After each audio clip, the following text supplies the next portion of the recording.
On September 14th, 2003, the McKormicks hosted a dinner party. This is Silas McKormick. He's married to Rosalia McKormick. He's a professor at Harvard. This is Pastor Fulton D. Parsley. He's the priest at Old Cambridge Baptist Church, just down the street. This is Abner Scully, the McKormick's lawyer. He and Silas are good friends. This is Silas's younger brother, Professor Bill McKormick. He's the Dean of Chemistry at Dartmouth. This is Charity Kisser. She has been the McKormick's maid for 3 years. Here comes Mrs. McKormick. She's married to Silas. This is Roger Perry, a politician running for Congress. His campaign has been funded by Silas.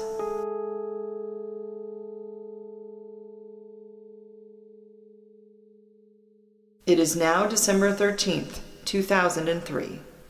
Silas McKormick was declared dead in his own bed at 3:05 a.m. on September 15th, 2003. First and foremost, I'd like to say, or give my condolences to Mrs. McKormick. I know this is a tough time for anyone to go through, but we all know the reason we're gathered here today. Let's talk about the will. I'm so sorry, Rosalia, but you know we need to go through this. Yes, Abner, of course. It's just, I can't believe he's gone. Me either. What did the doctors say was the cause of death? They believe he was poisoned. That cannot be right. I thought he died of a heart attack. Do you think the food was poisoned? No, that can't be. We all had dinner the day before and we ate the same food. If that were true, we'd all be dead. I mean, Silas was on some medication and maybe he took too. Are you saying the doctors are lying? Maybe it wasn't his food, but we can't rule out that he was poisoned. Well, I mean, we were the last ones to see him. But what about all the other party guests? There were hundreds of people at that party. No, it couldn't have been them. Why not? Because none of them had anything to gain from the will. We're the only ones who do. Are you saying one of us did it? I mean, you could have easily had the motive to do it. I'm his brother. I wouldn't kill him. He was more successful than you in his research. Maybe you want to take out the competition. I wouldn't even think about doing something like that. Research is no reason to kill someone. Mm-hmm. Brotherly love. Oh, shut up. The only reason why you were friends with Silas in the first place is because you wanted money for your campaign. Sure, I appreciated Silas's contribution to my campaign, But what? We all know you wanted more money for your campaign. that doesn't give me a reason for me to kill the guy. Well, if you knew how much Silas' will was worth. Screw the will. He was my friend. If he was really poisoned, we should be pointing our fingers at the maid. She's the only perfect person for this accusation. If I really wanted out of the job, I could have just quit. Before the dinner, I heard Mr. Scully and Mr. McKormick arguing, and it didn't sound too good. Well, I wouldn't call it an argument, more of a disagreement. A disagreement on what? Well, about your church, Pastor. What about my church? Well, it's not important right now. Abner, please, just tell us. Well, Rosalia, I approached Silas because I wasn't sure the pastor's intentions were, well, entirely holy. Mr. Scully, I don't know what you are speaking on. Me and the church were always very grateful for the donations. Do you mean the spontaneous $50,000 donation to the church? Mr. McKormick's money was always welcome at my church. I'm very sorry for Mrs. McKormick's loss, but we really shouldn't be talking about this, especially since it only happened 3 months ago. But Pastor, why did he spontaneously donate all that money?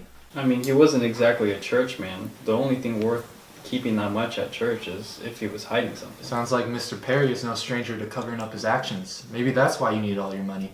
Hold on, Professor. Mr. McKormick, do you have anything you'd like to add to this? What do you mean, Abner? I don't mean to offend, but we've heard about everyone who was there that night prior to his death, except for you. Abner, how dare you accuse me of something like this? He was my husband. I loved him. Excuse me, miss. Do you have any information you can tell us about all this so we can clear this up? Assuming she didn't do it herself. You politicians are always looking for someone else to blame, and of course you choose the housekeeper. Do you want to know what happened the night of Mr. McKormick's death? It was around 12 a.m. when I was cleaning up the dining room after the dinner party. I heard Mr. Perry by the front door speaking with Mrs. McKormick. Mr. Perry was putting a small pill bottle in his pocket, but the pills dropped on the floor. I came back to get my wallet. So you admit to coming back to the house? But yeah, just to get my wallet. Wait, so you're saying this all happened by the front door? Yes. Mr. Scully, where are you going?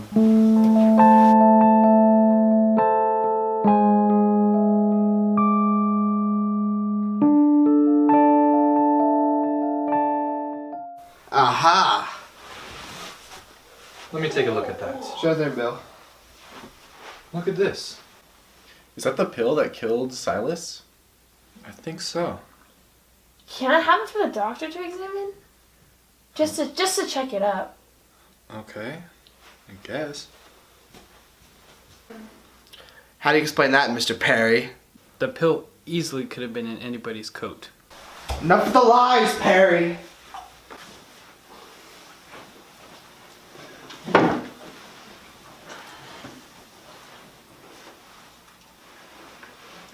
That's it. I can't take it anymore. I'm having an affair with Mrs. McKormick. Lord Jesus Christ, help us all!